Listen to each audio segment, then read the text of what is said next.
once again, and now that wraps up our mid-hour. Coming up next, we've got... Ever since the explosion, things haven't been the same. It keeps me up at night, always wondering if I'll hear a knock at my door just like so many others have. I haven't seen one yet, but I've always got my guard up just in case. Hang on. I think I hear someone at my door. It's... me.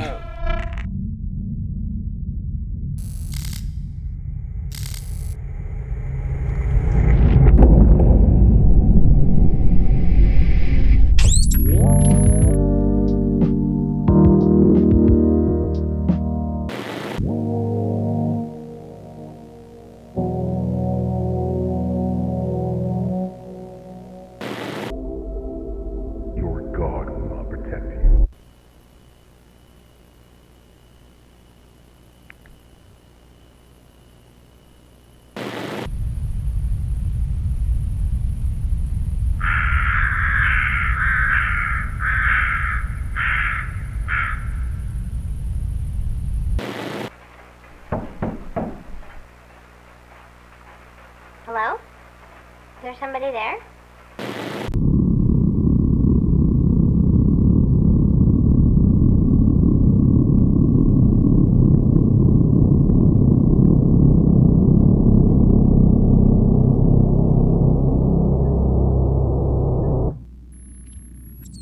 Welcome to Arcadia, an analog horror series created by Chilling Abyss that revolves around a sinister invasion from parallel universes. Beginning with an explosion in northern Alaska, the series explores how entities from other universes have been watching us and begin to interact through tears in the world called fissures. As reality begins to fracture, we discover multiple parallel universes exist, some more hostile than others, featuring various disturbing elements, unexplained broadcasts, mysterious creatures, and an entity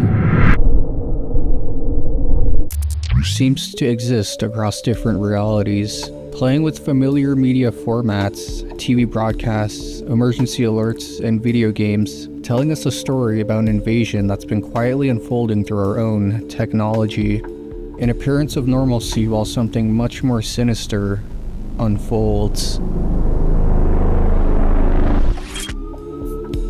Now follow me into the depths of Arcadia as we uncover the true scope of this invasion and the creatures that dwell within.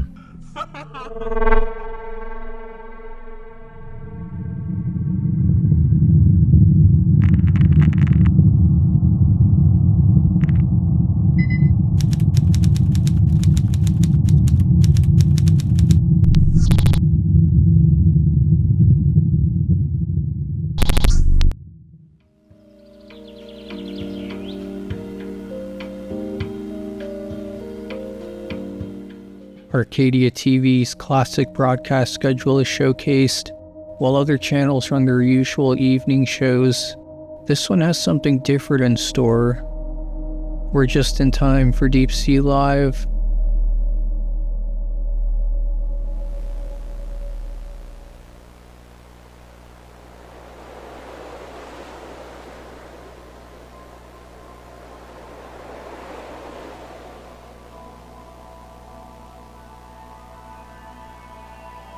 Welcome to the highly anticipated premiere of Deep Sea Live.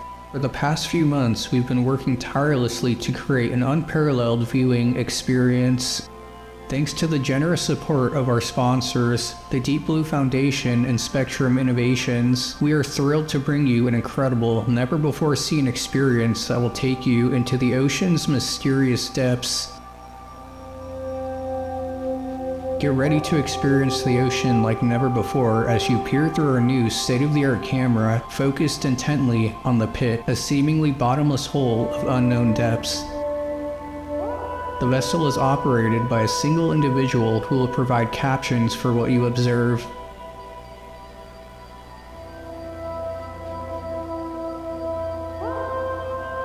We sincerely hope that you enjoy this broadcast.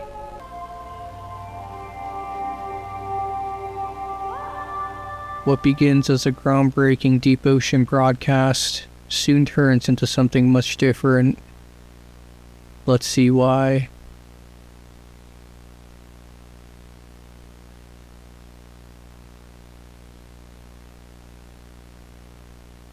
Hydrophone enabled for sound capture.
Things are seemingly normal as we hear a whale and spot a dragonfish swim by, but we soon realize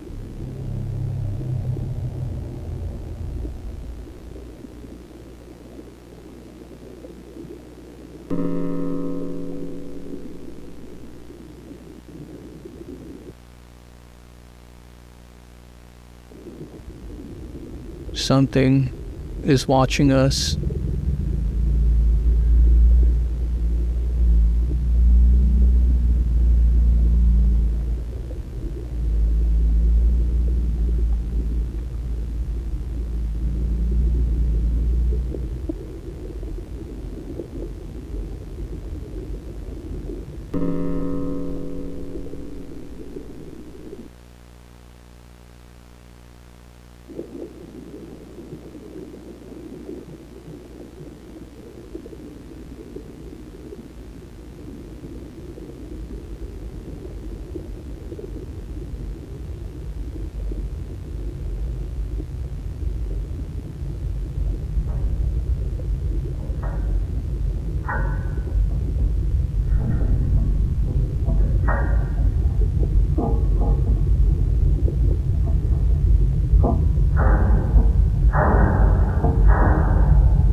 Our light and sound are now gone.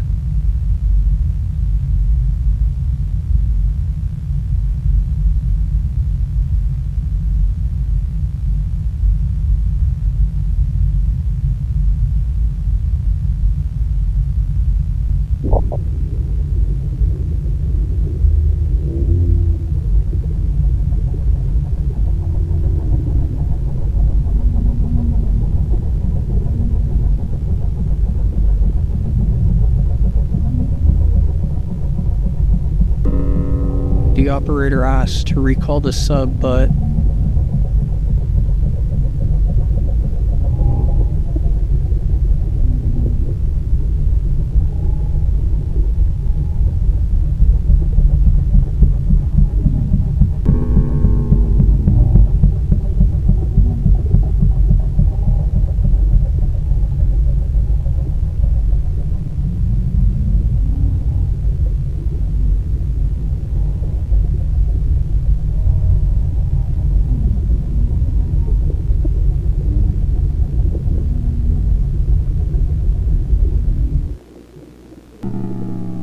it's already too late.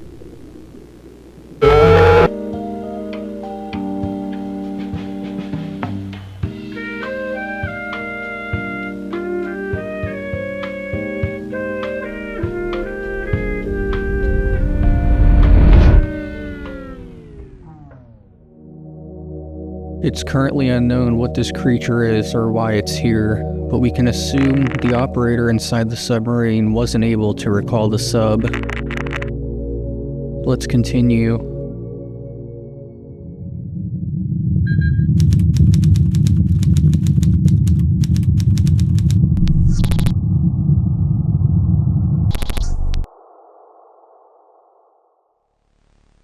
While you may have been told by your parents that monsters aren't real, the truth is that they do exist and can cause harm. If you or someone you know has recently come into contact with an unusual entity, please notify your local authorities immediately.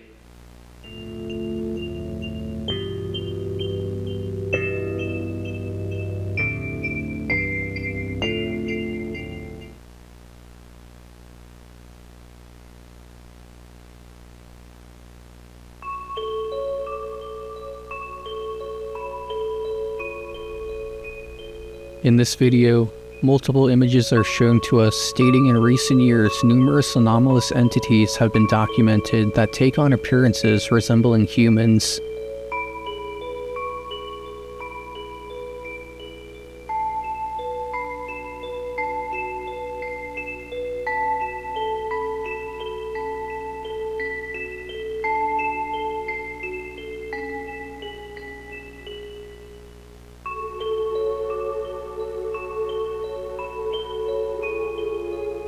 They only appear at night, hiding behind closed doors and windows as they attempt to grab our attention.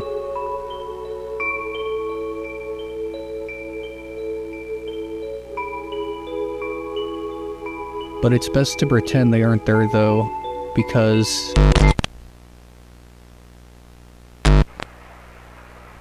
our attention locks onto a bedroom door. Who is behind it?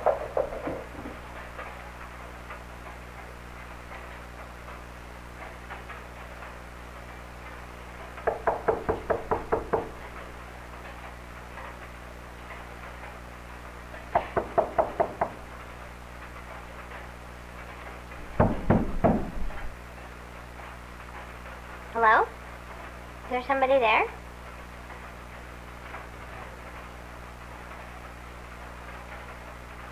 Can you hear me?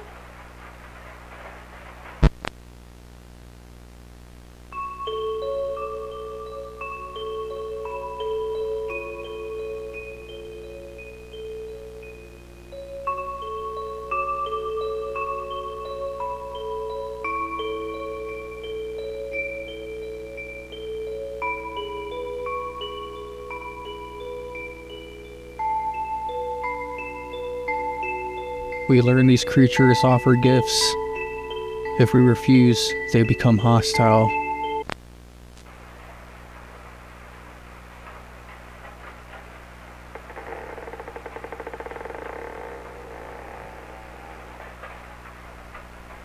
But why?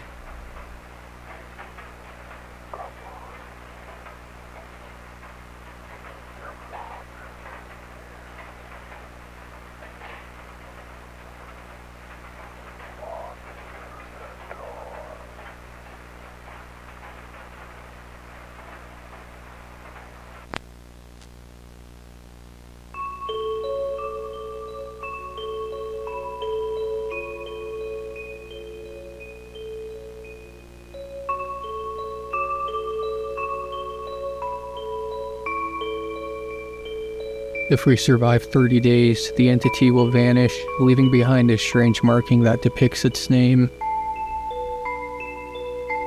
Currently, Only 3 documented individuals have survived an encounter with one.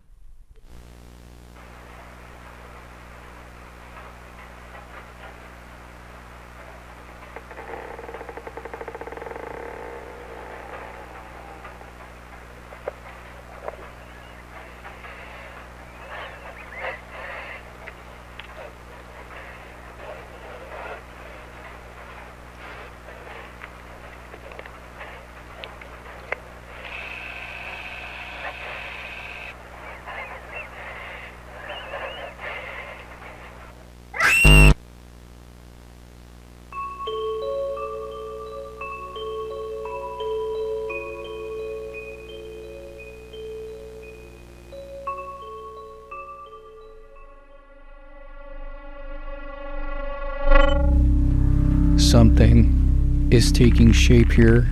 These creatures exist in our world, both on land and in the ocean, but we're not sure why the cycle lasts exactly 30 days.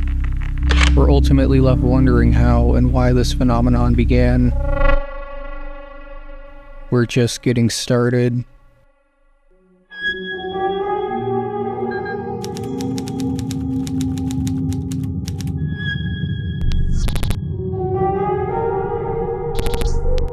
Interesting. We transition to a response from Arcadia TV. We are deeply sorry for the delay in our response to the recent incident on Deep Sea Live. We understand that many viewers were frightened by what they saw, and we sincerely apologize for any distress that was caused. The incident was the result of a rogue employee who played a prank on our viewers. We have taken immediate action to terminate this employee and to implement new security measures to prevent this from happening again. We understand that Arcadia TV is a place where people come to relax and unwind. We are committed to providing a safe and enjoyable experience for our viewers, and we will continue to work hard to earn back your trust. We hope that you will accept our apology and continue to enjoy our programming.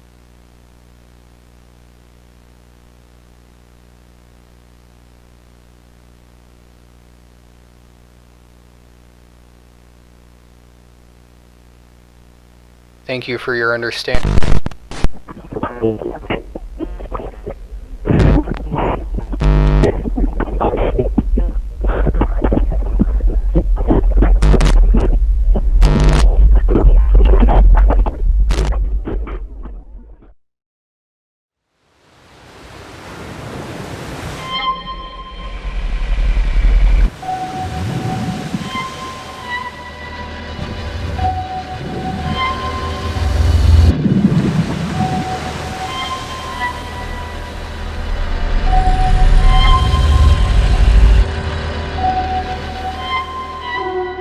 This leaves me wondering if this employee intentionally showed this to the public for safety and not for revenge. Due to the statements at the end of the video, it seems Arcadia TV knows something the public currently doesn't. But what is it exactly? We'll just have to wait and see.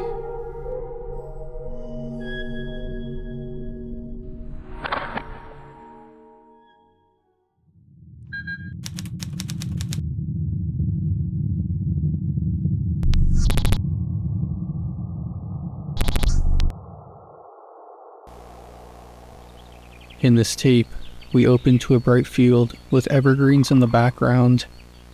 Looking closer, we spot something in the sky.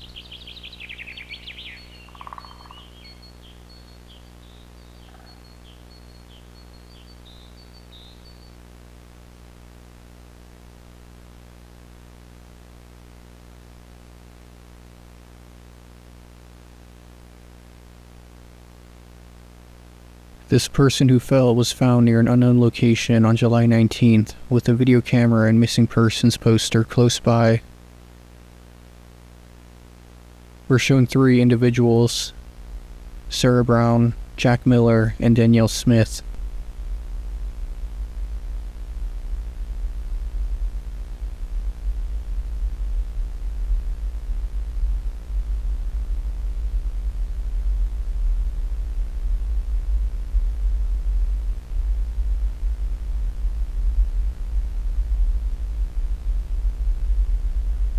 The thing is, these people were never reported missing to begin with, and Jack Miller apparently does not exist.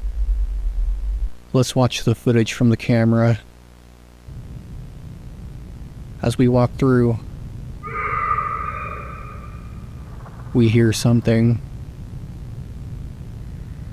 Hello?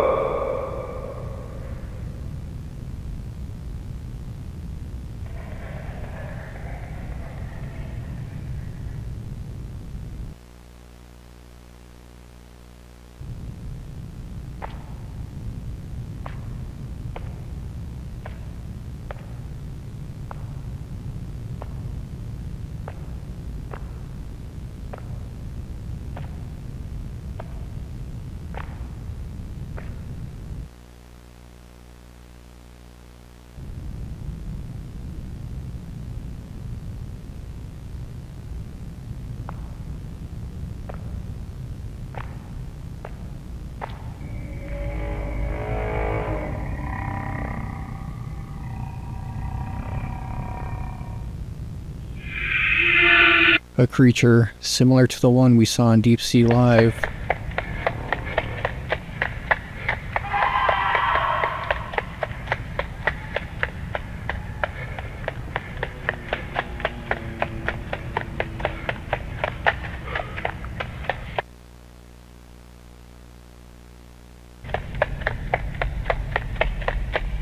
The operator begins running through the cave, presumably lost, to eventually find themselves at a dead end.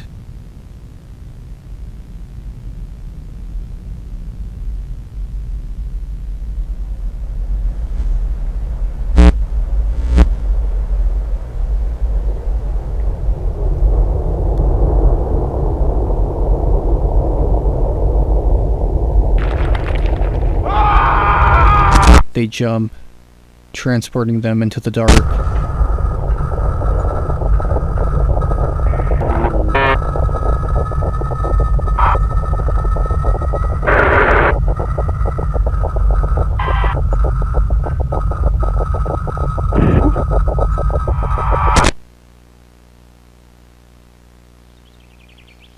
Where do they end up?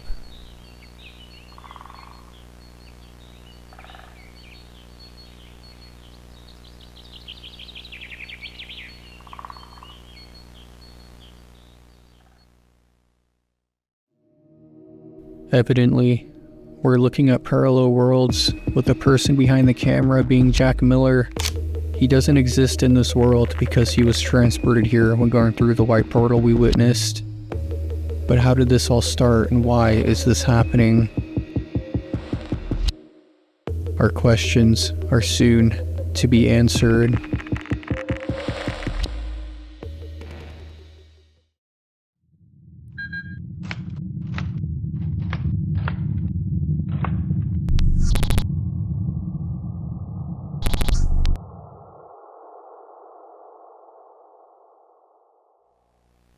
This tape is a reconstruction of events that transpired at Research Station Bravo in the Arctic from 1980 to 1983. The footage was scavenged from the remains of the station. There are significant jumps in time throughout the reconstruction, and some of the footage has been severely damaged or completely lost.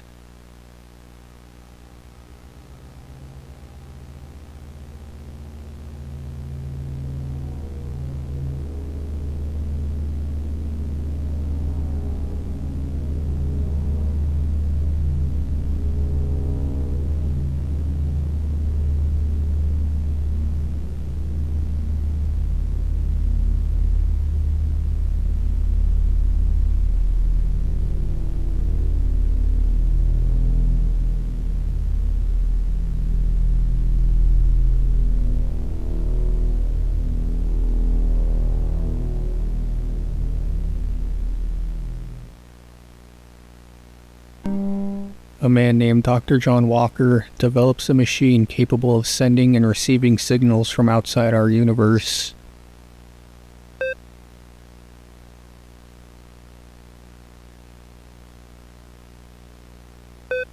This is called Eve, which allows us to establish a connection with other worlds.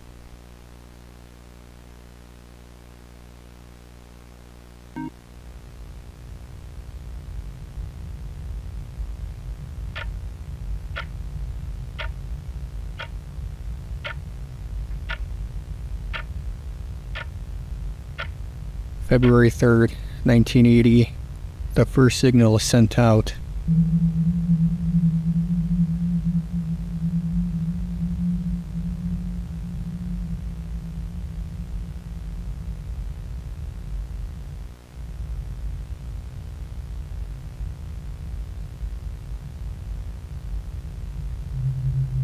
And contact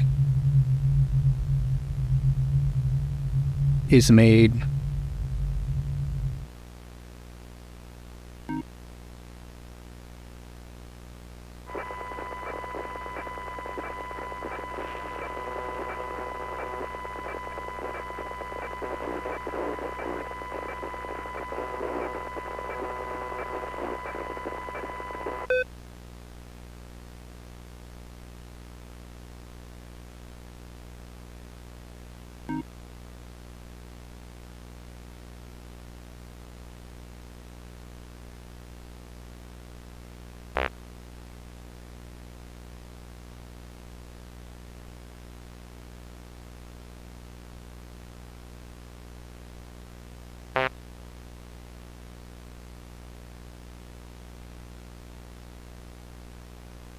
With high hopes, an image response test is done, with 3 images showing us what their world inhabits.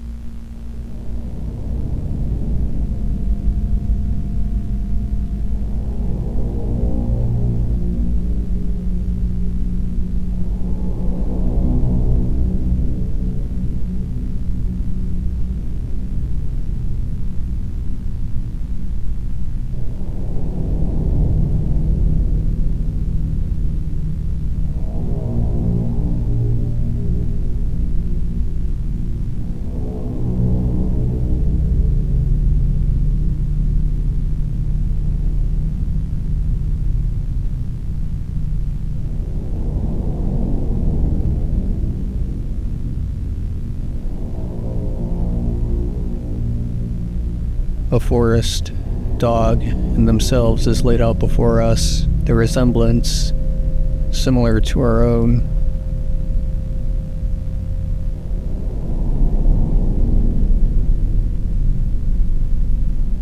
Knowing this, we begin to work with them, attempting to initiate travel between the two.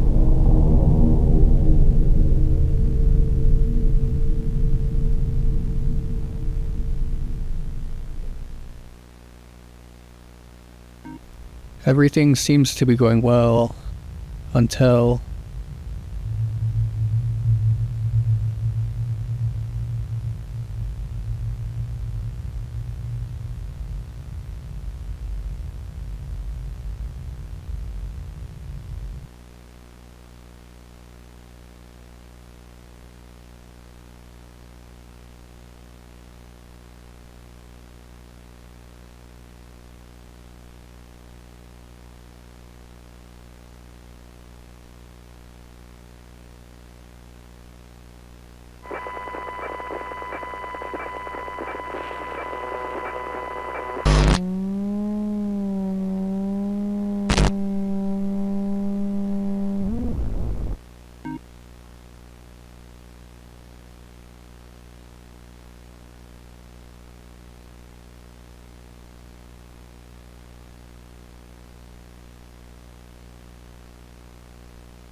After multiple bizarre messages, they quickly conduct the 3-image test.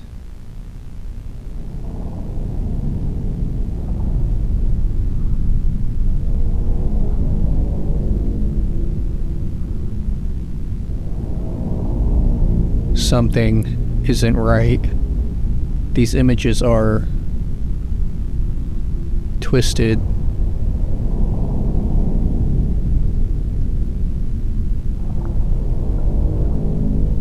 Disturbing.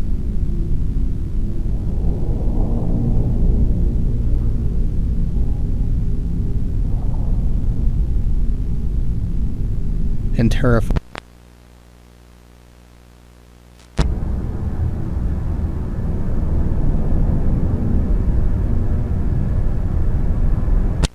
Communication is terminated immediately after this.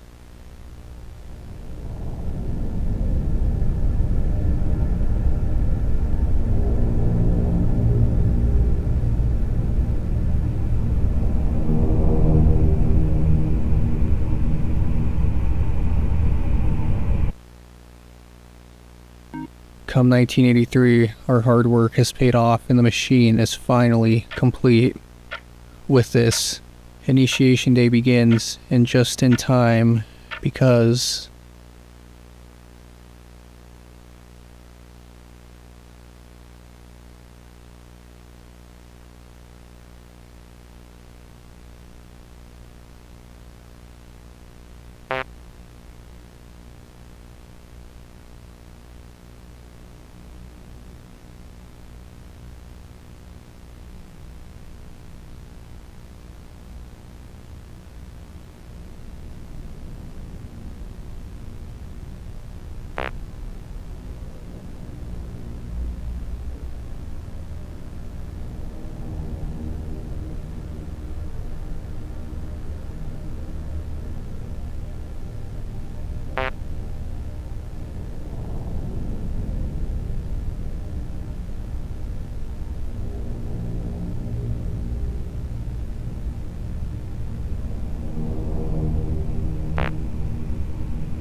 The signal explains everything we've seen so far, from Deep Sea Live to the Crying Cave. A door has now been opened, letting these beings into our world. Hundreds, if not thousands, now have the ability to freely enter into our plane of existence. With this, I noticed unsettling parallels to certain theories I want to share, specifically the Dark Forest theory, originating from Liu Cixin's science fiction novel. In this, they theorize that the universe is a dark forest where civilizations are like hunters hiding within the shadows. We saw once the connection was complete, many other seemingly hidden worlds were shown, opening doors to multiple parallel worlds. These civilizations are silent and cautious because revealing oneself could lead to destruction, and an advanced civilization could see others as threats and defensively eliminate them. The Fermi paradox connects with this, as civilizations are hiding to avoid the risks of contact due to knowing the Dark Forest theory. Once the door was opened, these beings infiltrated our world, bringing with them phenomena we could neither understand nor control. The moment contact was made, we became visible to every other civilization in the cosmic forest, and in the Dark Forest, being seen as a death sentence. Space Angel, in the story of the Cosmic Combat. Now, with this, we have an understanding of what's happening, but how much further does this really go? Let's move on and see, because as of now, we've barely scratched the surface.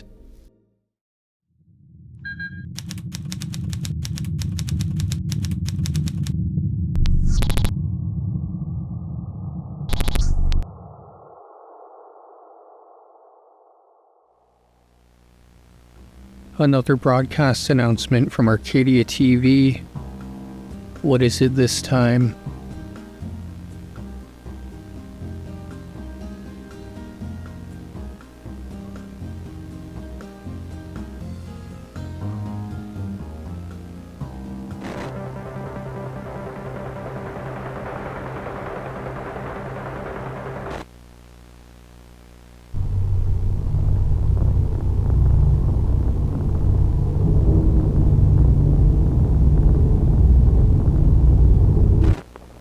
This is not good.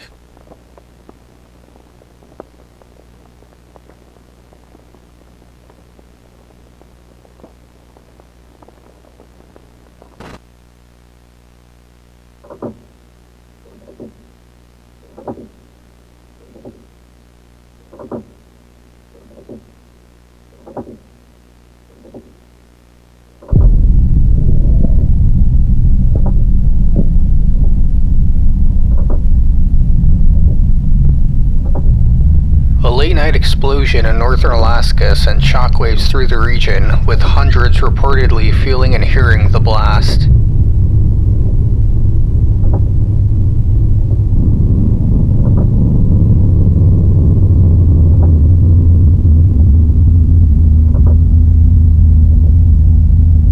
The explosion was so strong that it caused windows to shatter and doors to rattle for hundreds of miles.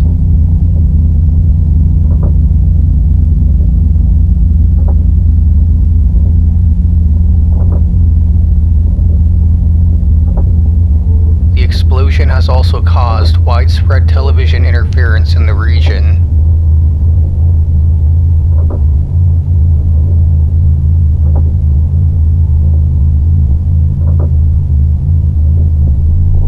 Some have even reported seeing a face in the static of their televisions.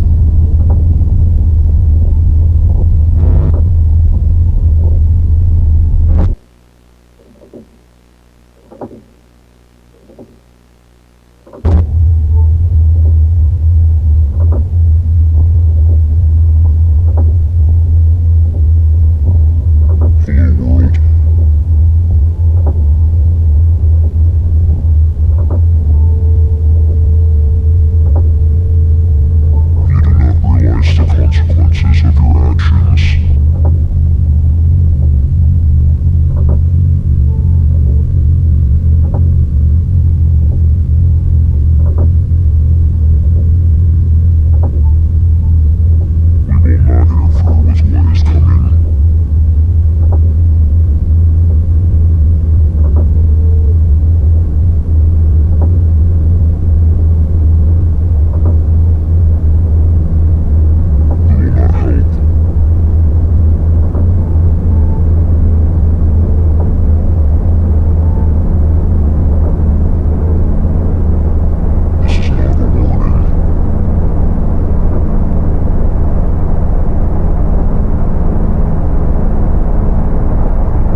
Breaking news. The explosion reportedly originated from a research station owned and operated by Adam Laboratories.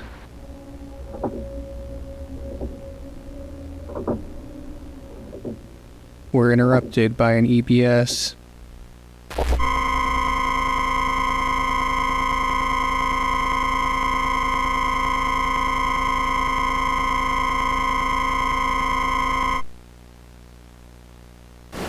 This is the emergency broadcast system. The United States federal government is issuing a mandatory evacuation order for the entire northern region of Alaska. Anyone currently in the northern region of Alaska must evacuate south immediately. Avoid any unusual persons or objects that you may encounter.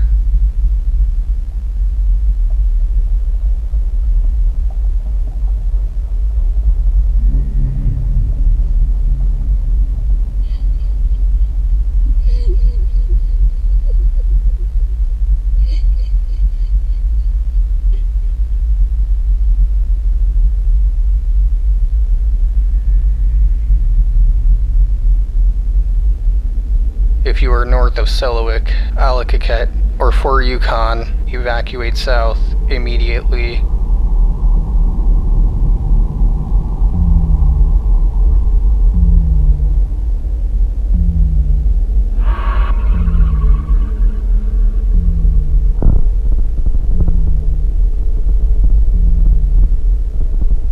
You have 72 hours to evacuate.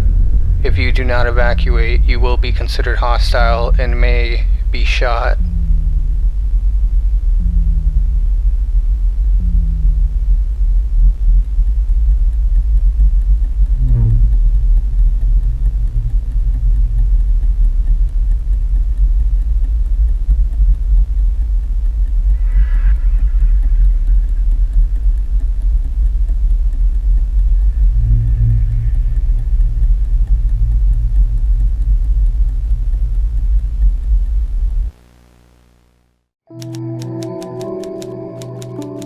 We've now reached the end of Chapter 1, and it's clear that something catastrophic has been set in motion.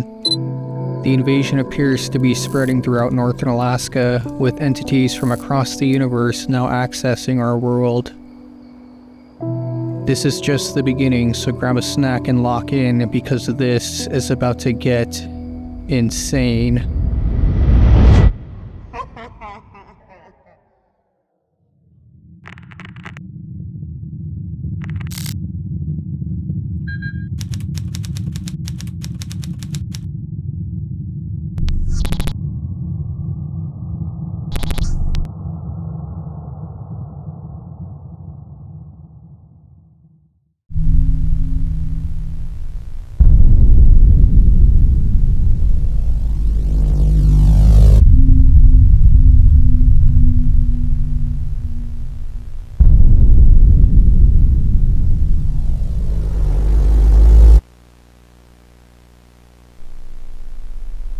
The following footage has been approved by the United States federal government to be used in this film. The footage has never been shown to the public. Until now.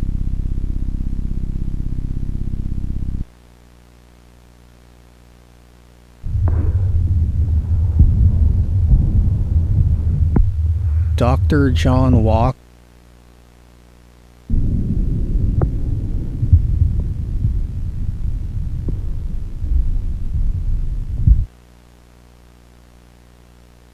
December 23rd, 1983.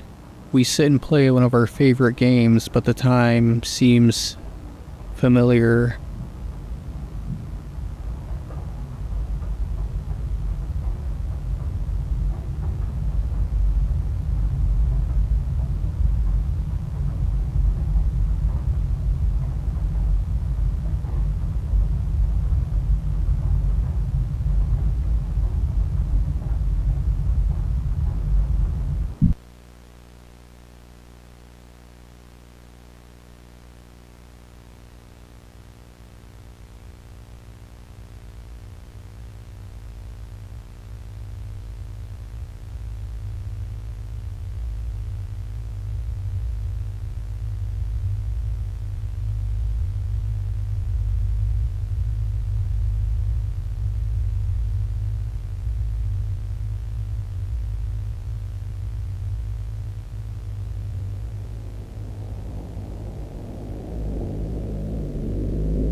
This is Research Station Bravo. Can anyone hear me?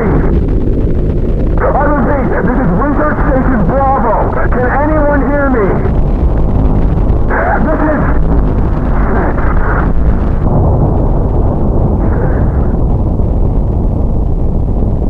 Can anyone fucking hear me?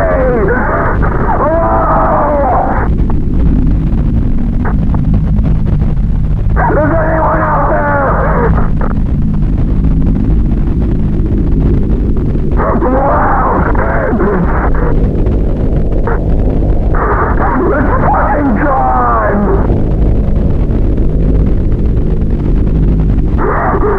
What do I do? What the fuck do I do?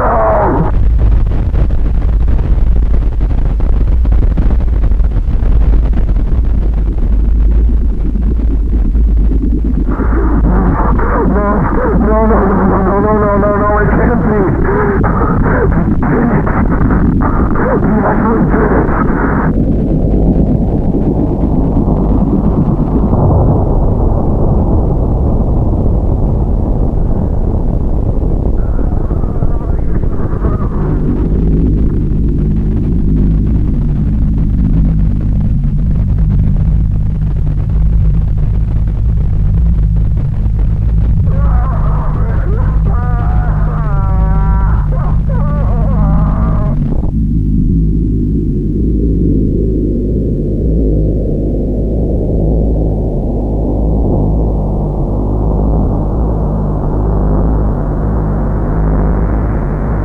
Ian Parker, huh? Let's remember him.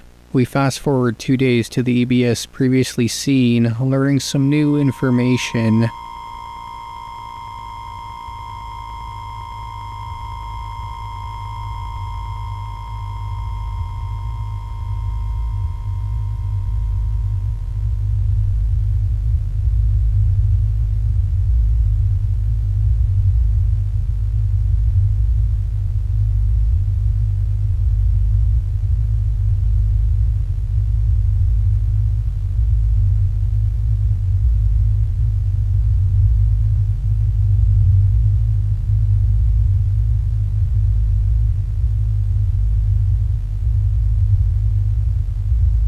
The emergency broadcast system is activated on Christmas Day at 5:28 a.m.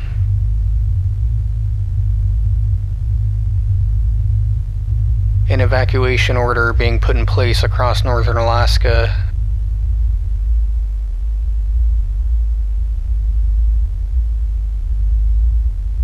All radio and television stations broadcast the EBS message.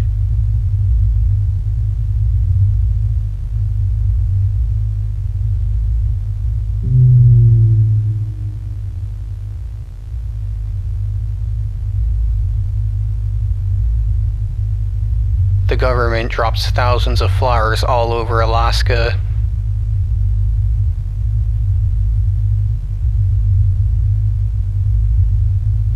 The goal was to reach and inform even the most isolated people.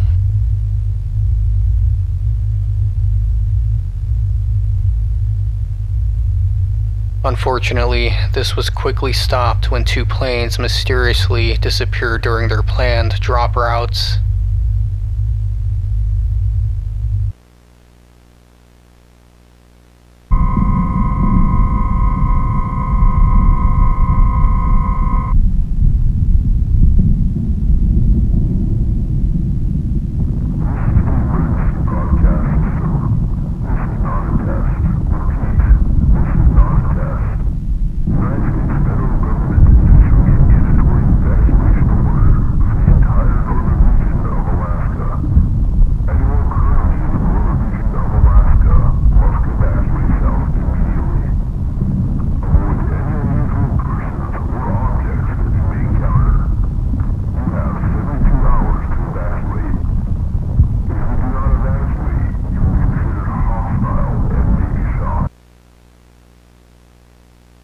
Many were able to evacuate.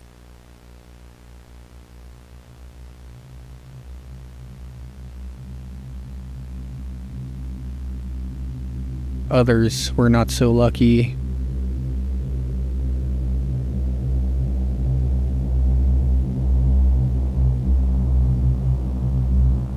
hundreds of people were still missing.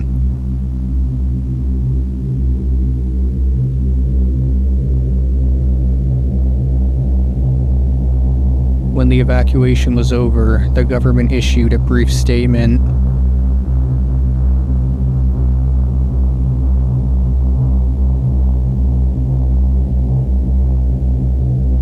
Due to the significant environmental hazards arising from an unforeseen event at a research facility in North Alaska, the region is now considered extremely dangerous. Entry to this region is now strictly prohibited for the foreseeable future.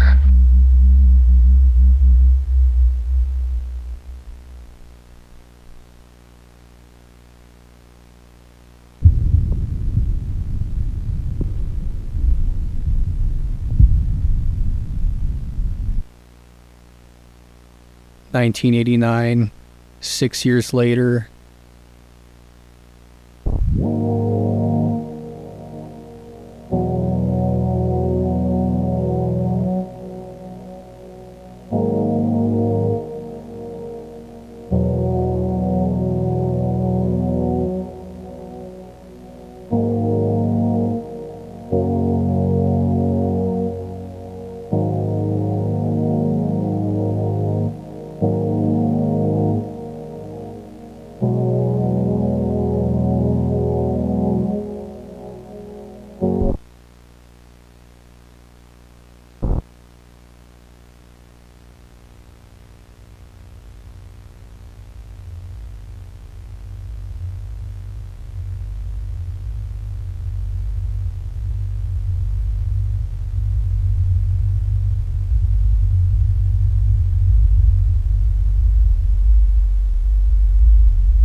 A wall is built separating the north and south, stretching across the Canadian border.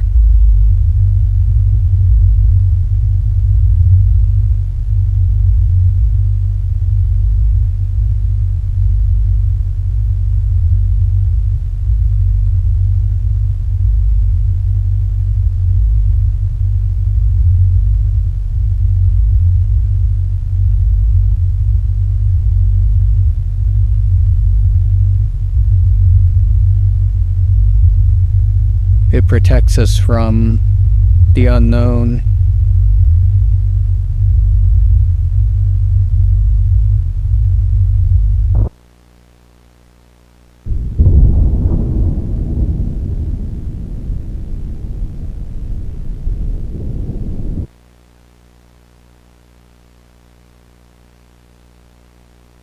We get to see this wall in real time.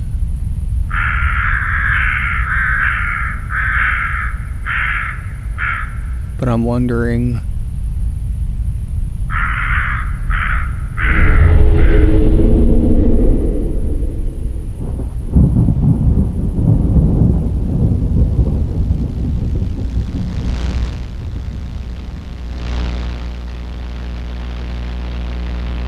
what exactly is behind it?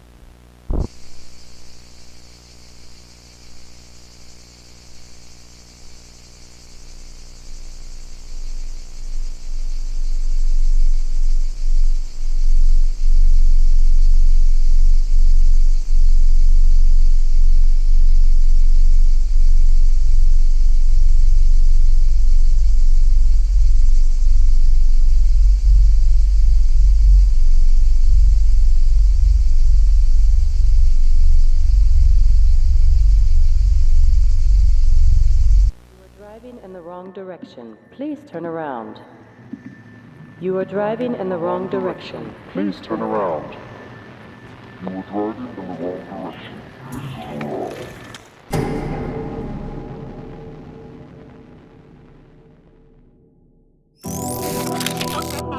Now, we have a new character who was introduced to us named Ian Parker. He realized what was done when the explosion happened, and it did not sound good. After hearing his distress call, I wonder how big of a part he will play in this, and why Dr. John Walker was shown to us in the beginning. Could there be a correlation between the two? Apart from this, I'm wondering what exactly happened to those planes that disappeared during their planned drop routes. Were they transported by one of those white portals we witnessed in the Crying Cave? But how? Furthermore, a massive wall is built in hopes to fend off these creatures from reaching the rest of Alaska and potentially the entire world. Though how long it will hold is currently unknown, but let's see what these white portals are and how they work exactly.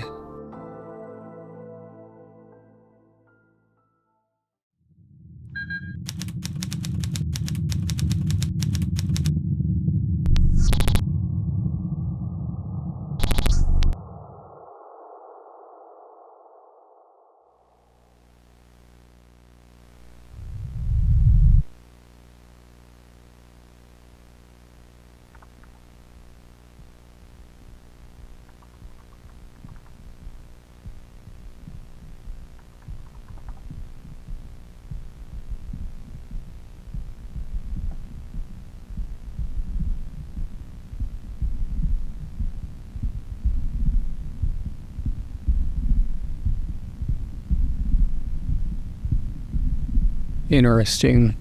We start off with an incident report for two individuals, Ethan and Chloe Marshall. Immediately, I find it strange that the incident took place in Allakaket 2 months prior to the wall being built. Furthermore, Chloe has an unknown status.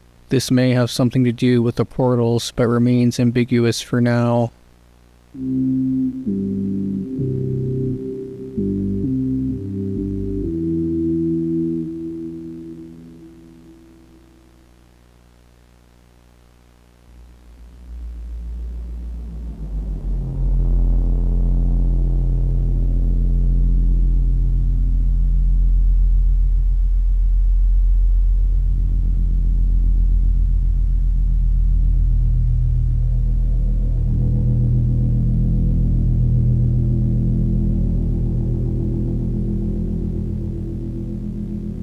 An introductory tape is showcased by Adam Laboratories that will inform us on the portals we saw in the Crying Cave.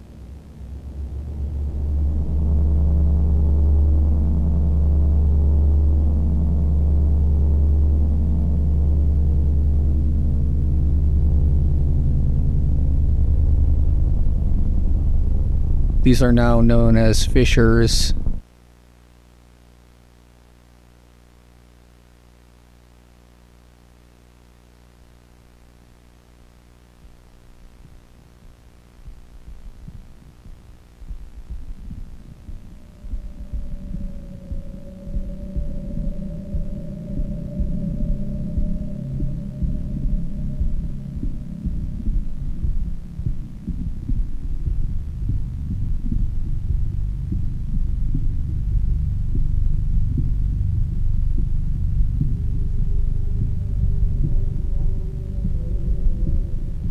As we can see, from 1987 to 1989, hundreds of fissures have popped up in northern Alaska behind the wall.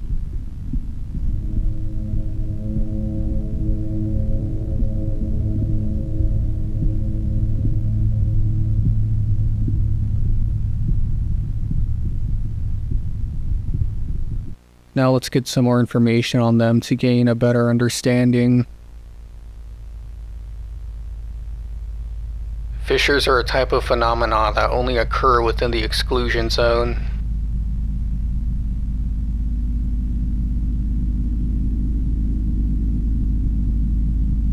They are extremely dangerous and can cause serious injury or even death.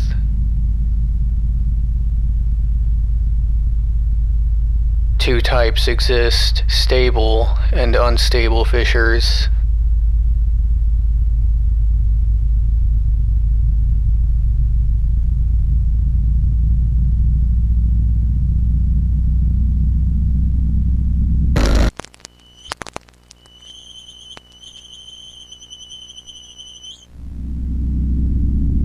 An unstable fissure has a very short lifespan. They generally only last for a couple of milliseconds and are much more common than stable fissures, appearing up to a couple hundred times a year.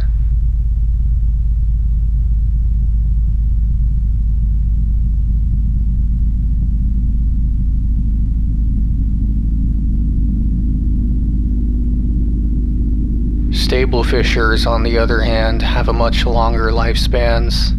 They generally last anywhere from a couple of minutes to a few years.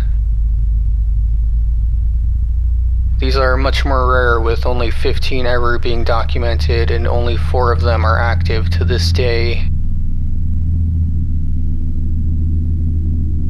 One of the oldest fissures is located at Ground Zero and has been there since the beginning.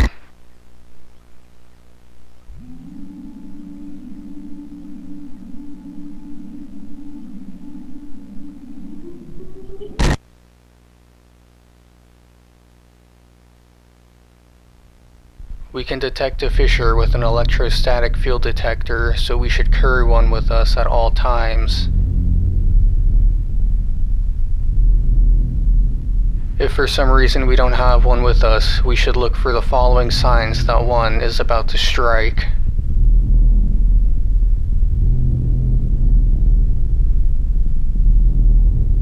The first sign is the overwhelming sense of dread or fear.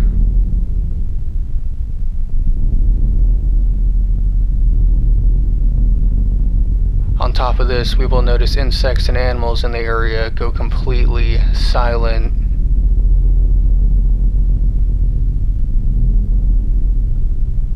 The second sign is an increase in electrostatic activity in the area.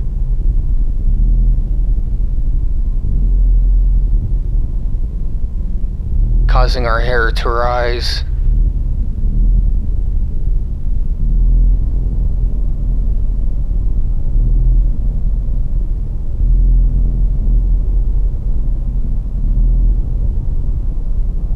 Our final sign will be a strange sound coming from an unknown origin.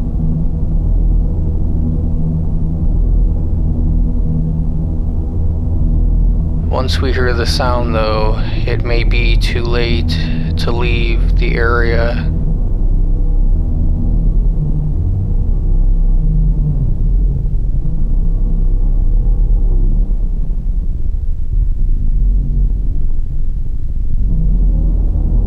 These fissures are extremely dangerous when they strike due to forcing the air around it away. This ultimately causes a sonic boom, with the amount of force it creates being different for each one.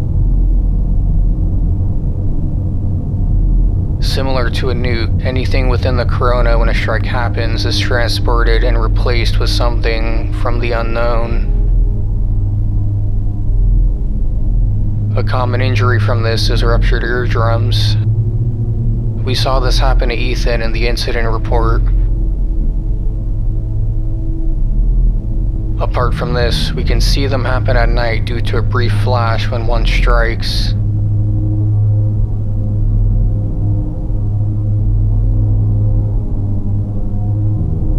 Though, disturbingly, it can transport anything into something called the abyss.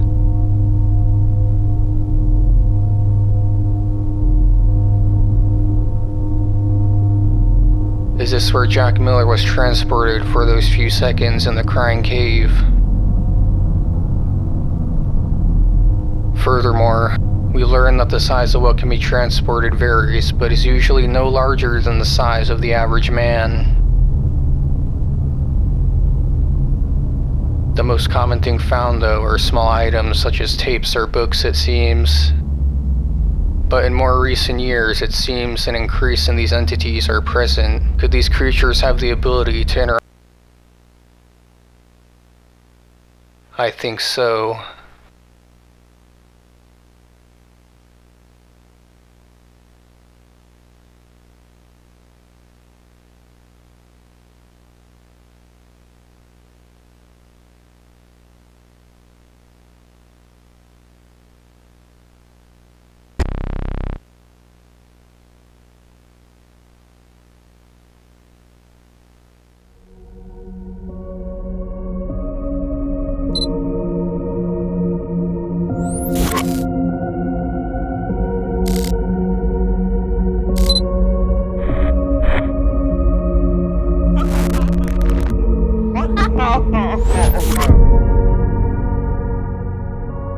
It seems fissures play a huge part in what's been happening.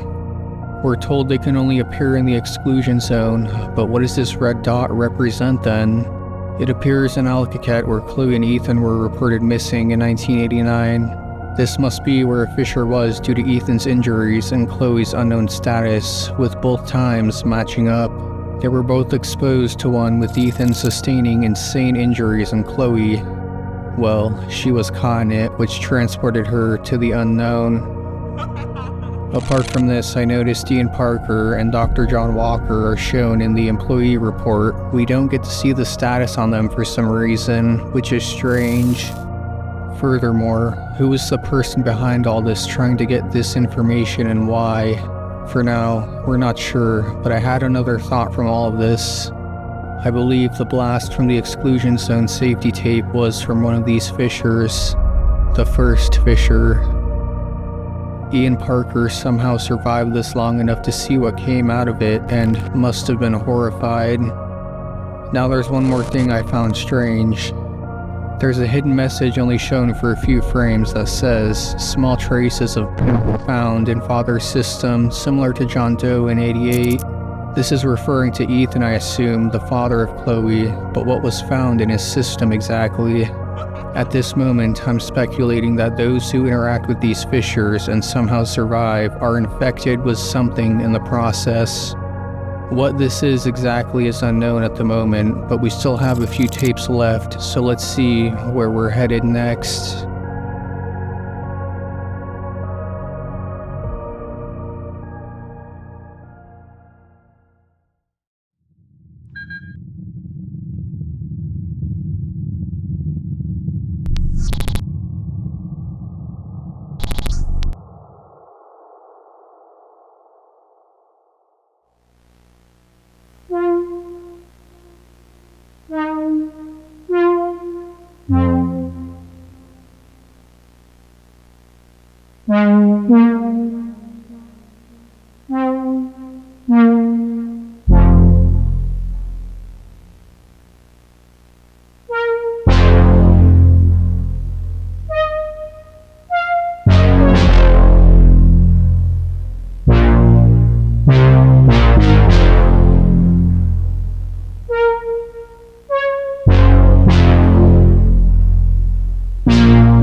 How strange, a video game released by Arcadia TV.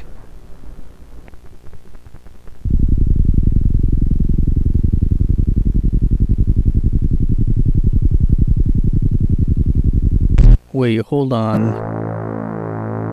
Tunnels were found beneath the North Alaskan Wall today. Personal documents were also scattered around. They found a way to pass the wall. This is not good.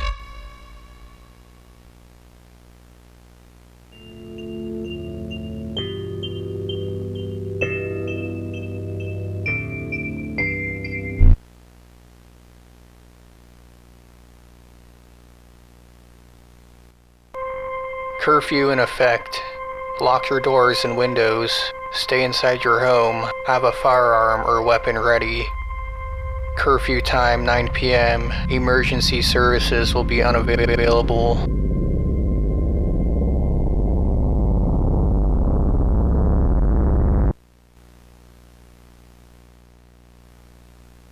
(1980). Ian Parker has something to say.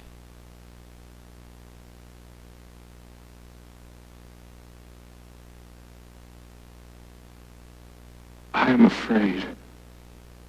Have we made a mistake? I've gone over the scenario in my head, over and over. What What if the signal goes beyond what we know? Far beyond our estimations. Continually traveling the endless abyss. Forever.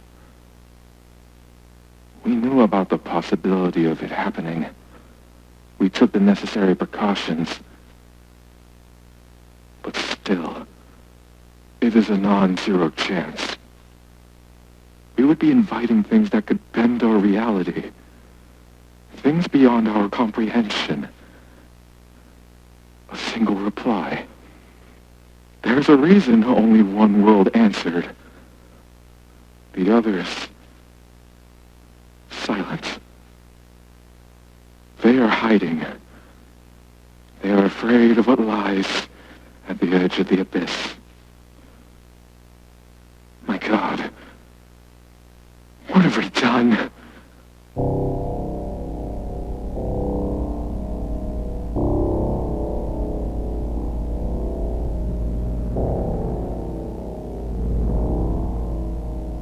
Warning.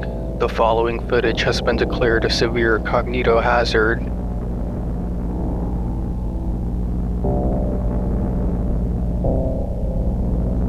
The viewing of this footage will cause severe psychological damage.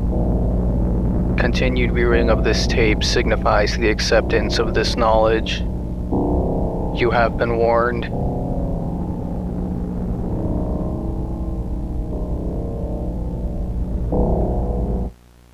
Well, let's take the risk.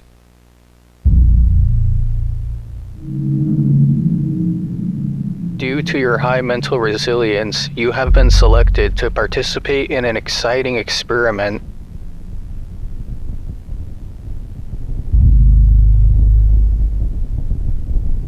We have developed a machine that allows us to record footage of what you see.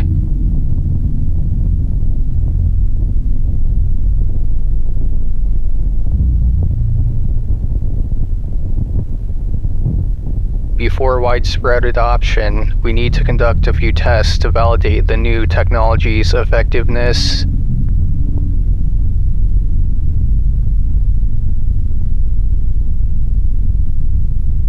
You will be the first to test this new revolutionary technology.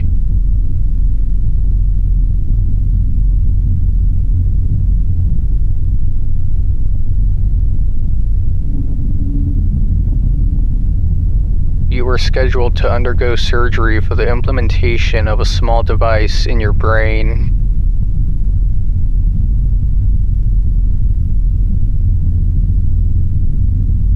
This device reads the visual information that your brain receives and sends it through the machine for processing.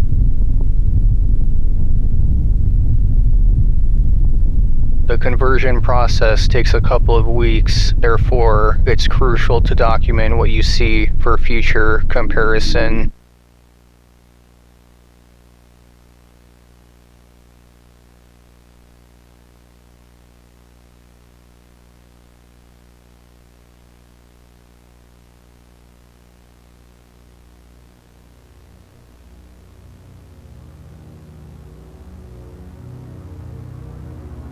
Isolating yourself is key to staying focused and preventing unnecessary psychological damage to others.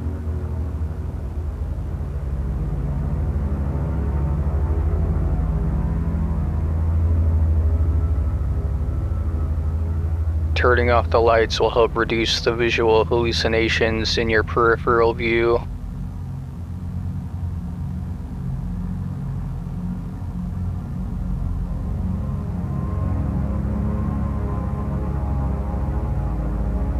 Wearing headphones will help muffle the auditory hallucinations that may occur.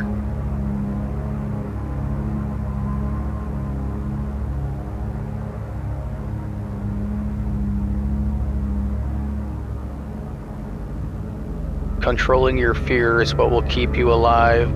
It can become stronger when you are afraid.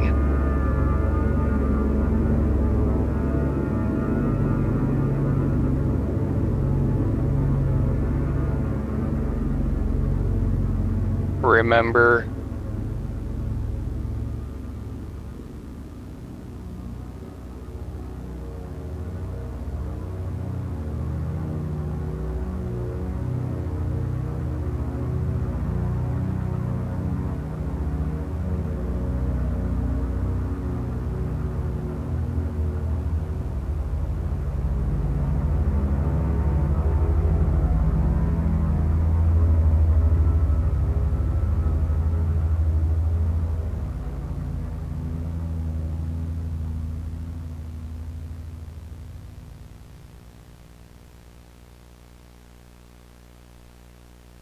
Are you ready? Let's begin.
For 17 minutes, Subject 294B repeatedly attempted to open the barn doors. We questioned 294B's reasoning for doing this.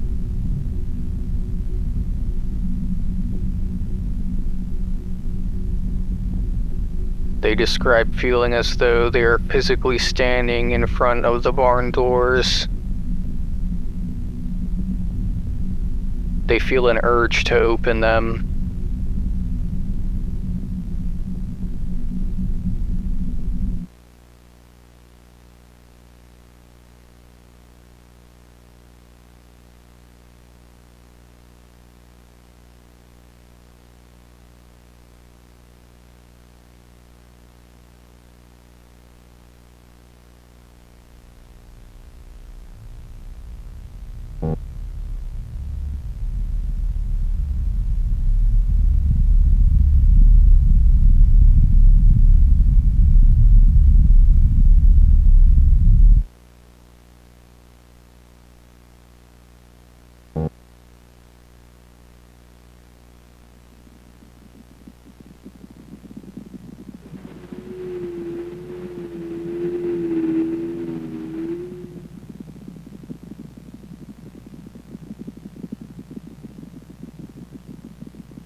Subject 294B suffers a seizure.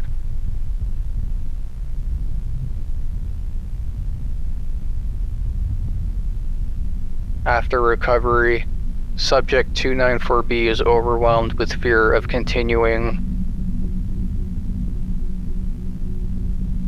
We warn Subject 294B that if they do not continue, they will lose their chance for societal integration. They reluctantly agree to continue.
Subject 294B begins to scream uncontrollably.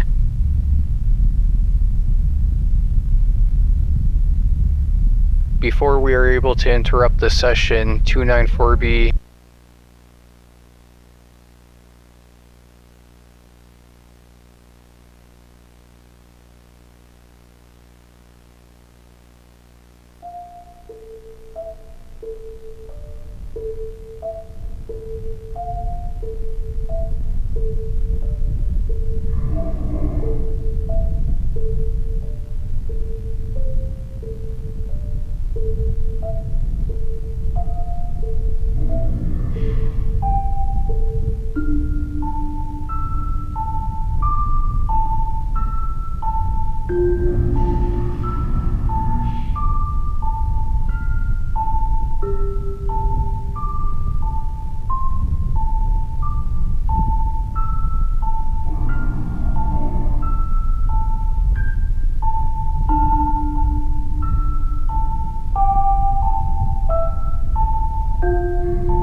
Remember my name?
That was absolutely insane. Dr. John Walker wasn't conducting some innocent research. He was trying to breach dimensional barriers with Eve and successfully did so. This explains why the entity in the game, which I assume is him, claims to have created the first signal and initiated the cycle. This cycle appears to be an endless loop of contact being made with the world. A fissure opens, entities enter, human interactions taint them, and once tainted, this creates more, and the cycle repeats. Now this is all just speculation, but to me, it seems to make the most sense. Now the abyss itself doesn't seem to be just a location, but a liminal space between universes. A void that entities travel through when moving between realities. When someone's blood is tainted, they become a part of this cycle, which possibly explains why Ian Parker experiences such horror. Furthermore, I couldn't ignore the barn door segment. Ian was compelled to open them, which has me thinking it's a type of metaphorical gateway. The entity uses Ian's tainted connection to further open more fissures, and would explain why Ian felt an urge to open them despite being terrified. But what exactly is behind the barn doors? On top of this, the societal integration that's threatened possibly means Adam Laboratories is under control by these entities. I say this because thinking back to the Great North Alaskan Disaster tape, we were shown the video game in the beginning, but soon after, we see the explosion from Adam Labs. The entire facility is tainted, and possibly the video game as well. This further explains the entity in the farm being Dr. John Walker. Those who cooperate are promised a place in this new society that's beginning, and those who resist are left to suffer indefinitely. Lastly, the statement, "I am no longer human," suggests you've reached the final stage of transformation once your blood has been tainted. This may be far-fetched, but Ian Parker and Dr. John Walker may no longer be human at all, but vessels for something else entirely. This is a lot to take in at once, I know, but this tape connects so many questions we've had throughout this entire story, but we're not done yet. We have 2 more tapes to look at, so let's enter into the fissure and see how much deeper the abyss really goes.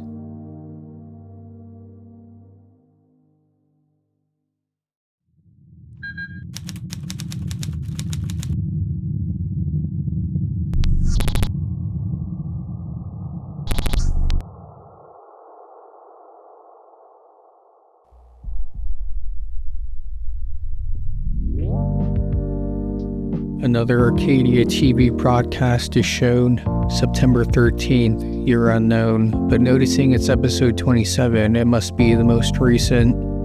We learn here that Midnight Safety Guide was created by an organization called the Anomalous Awareness Association.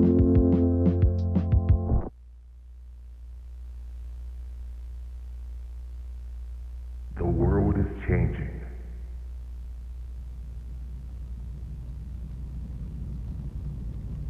In a dark forest, we lit the fire. We are no longer alone.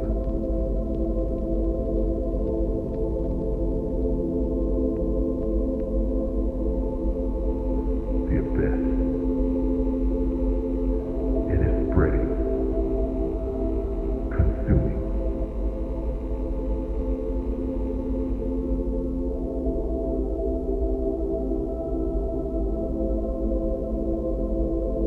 Do not fight. Do not run. They are the endless. Your God will not protect you.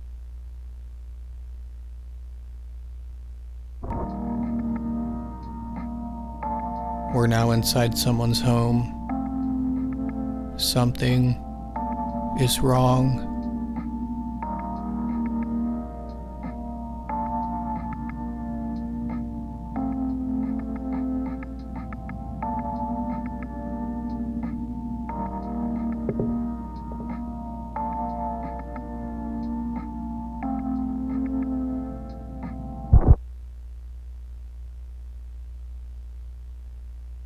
They are outside, waiting.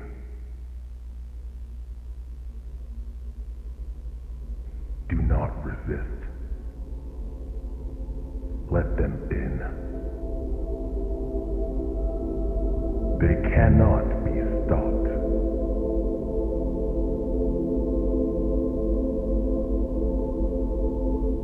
This is not your world anymore.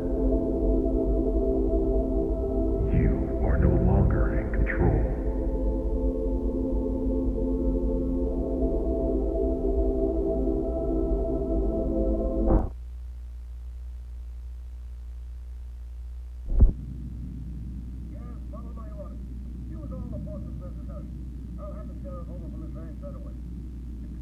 Hello? I have a problem. There's something in my house. Every night it returns around the same time. I called the Anomalous Awareness Association, and they do not recognize this entity, and that you must vacate the area immediately. They told me to abandon my home. I can't do that. This is my home, and I'm not leaving it.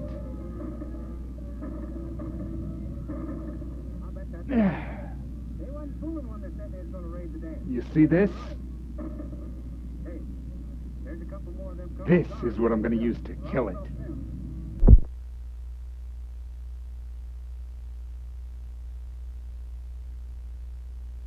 Do you see it? It watches all of us.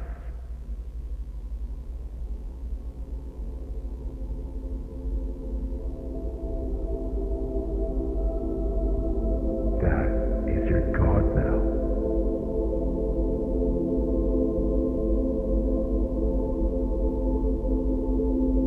A real God. A true God. Are you afraid? Do not cry.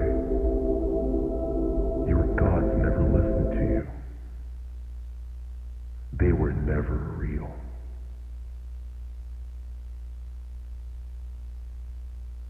And tonight, we have a special news report regarding the recent rise in tensions between the United States and Canada.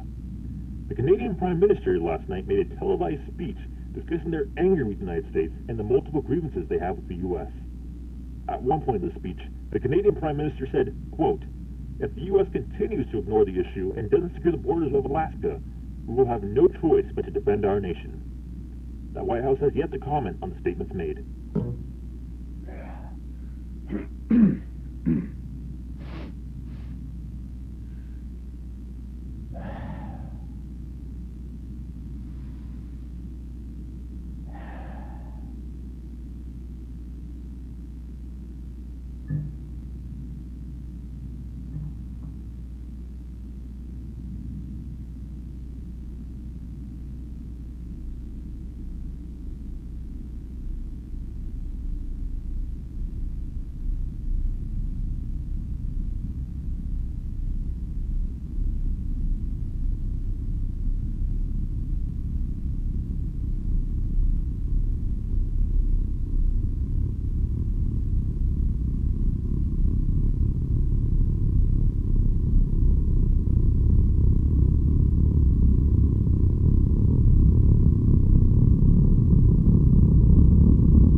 here.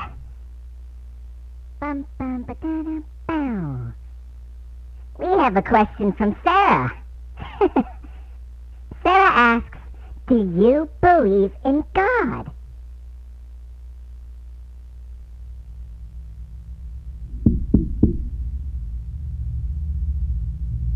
We seem to have a visitor.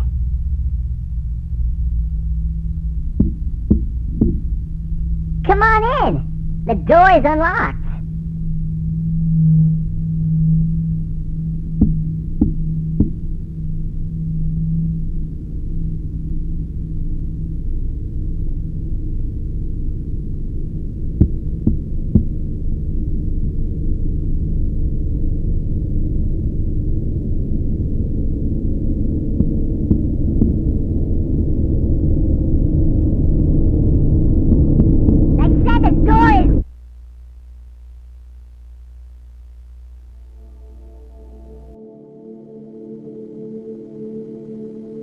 This tape takes the horror to an entirely different level, not just from the entity reveal to the shotgun blast, but from a different reality shift completely. The puppet sequence at the end proves that our reality on top of others experience the same phenomena and events.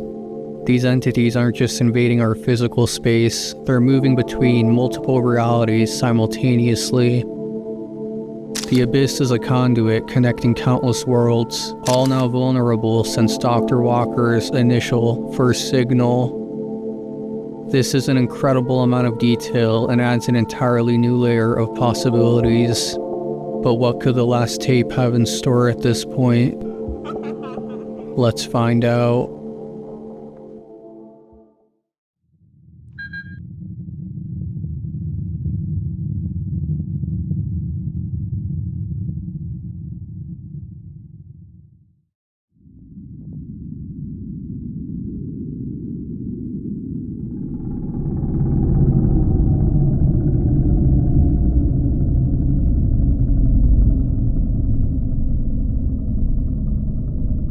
An archival tape from the Anomalous Awareness Association. Strange.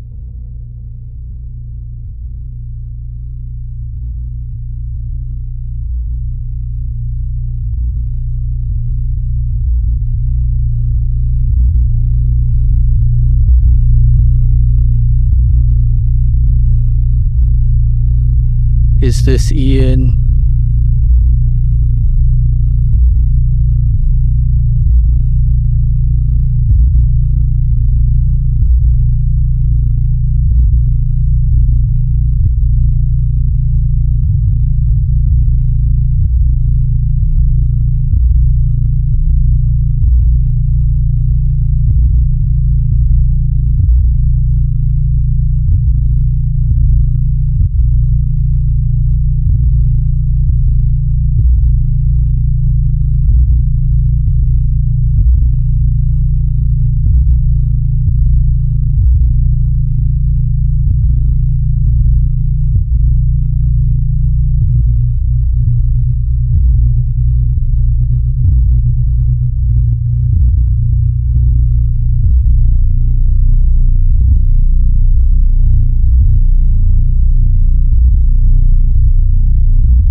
Let's watch and listen closely.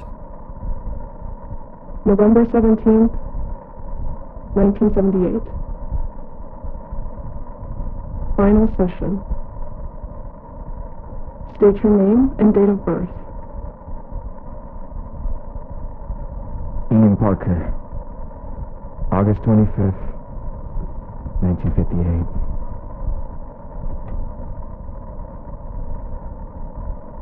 We will continue where we left off. Yesterday I asked, what are you most afraid of? You seemed uncomfortable with that question. Why?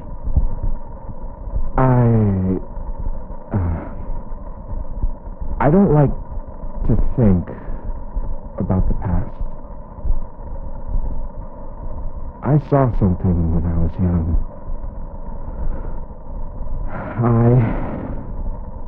I still have nightmares.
What did you see?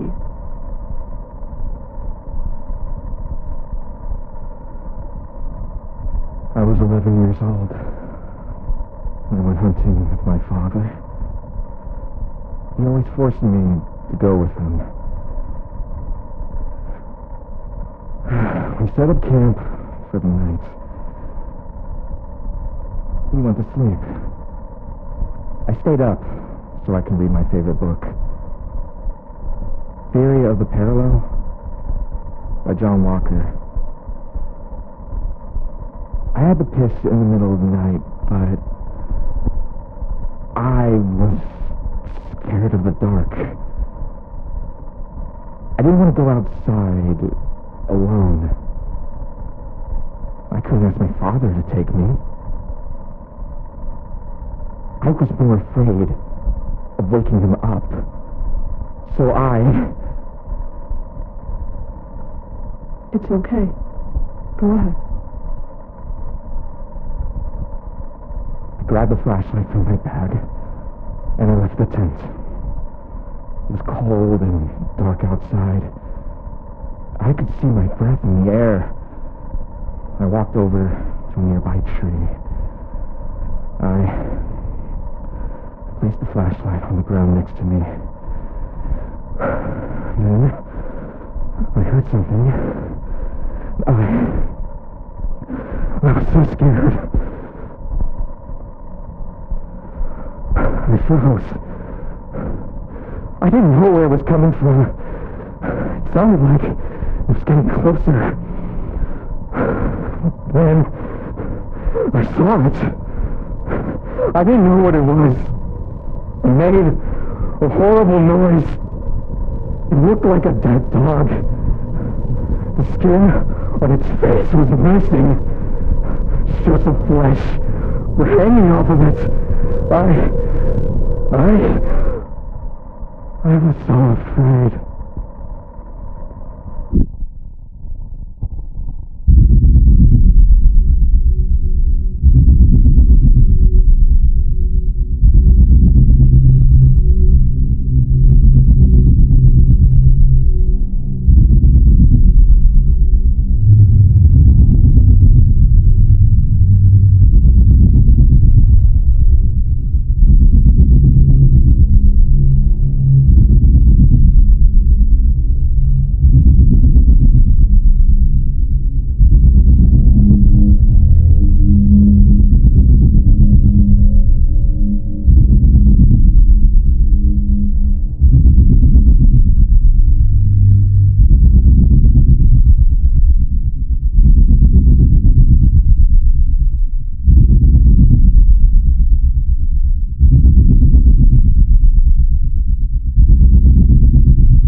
found me in the morning.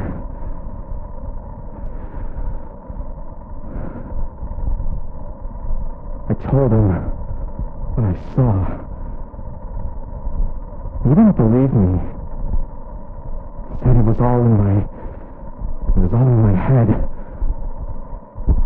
Well, later on, he left to go do something.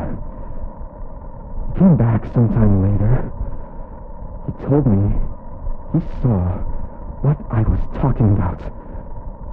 He said it was someone's dog that must have gotten lost. He killed it to put it out of its misery. He never let me talk about that day ever again.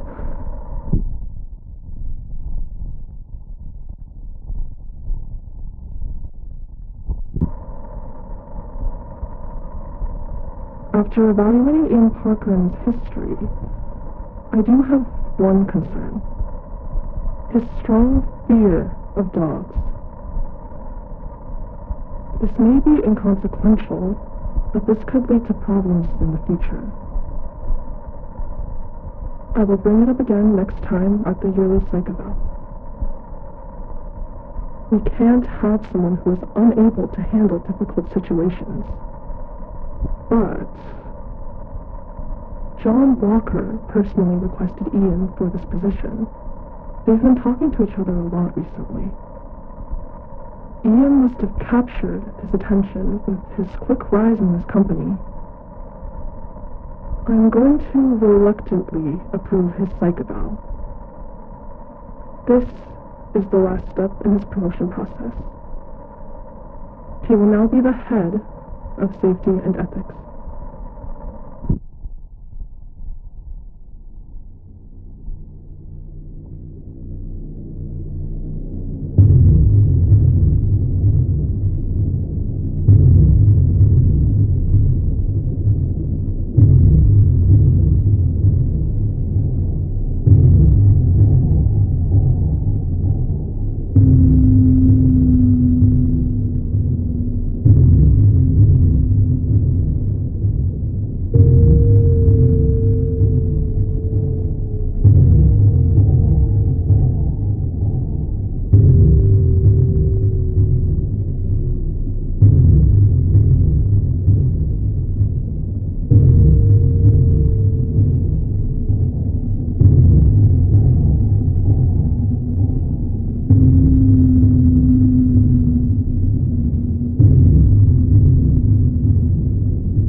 Why didn't I speak up sooner?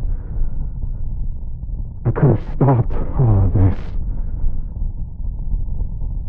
They removed me from the head of safety and ethics. I told them that it was too dangerous, that we shouldn't connect our worlds. They disagreed. They see it differently. They believe I am preventing progress. John Walker convinced the board to remove me. The one person I looked up to. The one fucking person. They stationed me away from the lab, in a fire lookout tower. It overlooks the lab in the valley. They say it's temporary, but... Oh! After all these years, all my hard work, everything I worked for...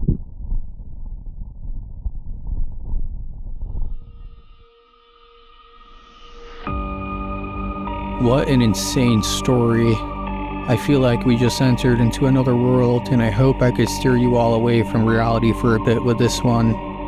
That marks the end of Arcadia as of now, but I have some theories I noticed that I want to share before I go. We learned that Ian has a strong fear of dogs and saw one when going out at night while camping with his father. The thing is, if this is an entity he saw, then that possibly means they have been here before the first signal was sent out. The article at the end happened before the signal as well, as it said some markings were found on the road, suggesting they were trying to avoid something. So what if an entity scared John's wife and daughter, causing the accident? With this, John began to grieve and started connecting parallel worlds in hopes to find another version of his now lost wife and daughter. We already know multiple versions of people can exist from the Crying Cave missing persons poster. Now what if the John that sent out the first signal is another version of him? The original had already lost himself to the abyss within the story, and from there worked to continually enable more and more worlds that would fall into the abyss. Apart from this, Ian worked extremely close with John, and he chose Ian due to past otherworldly encounters with him. This could be why John insisted on having him there.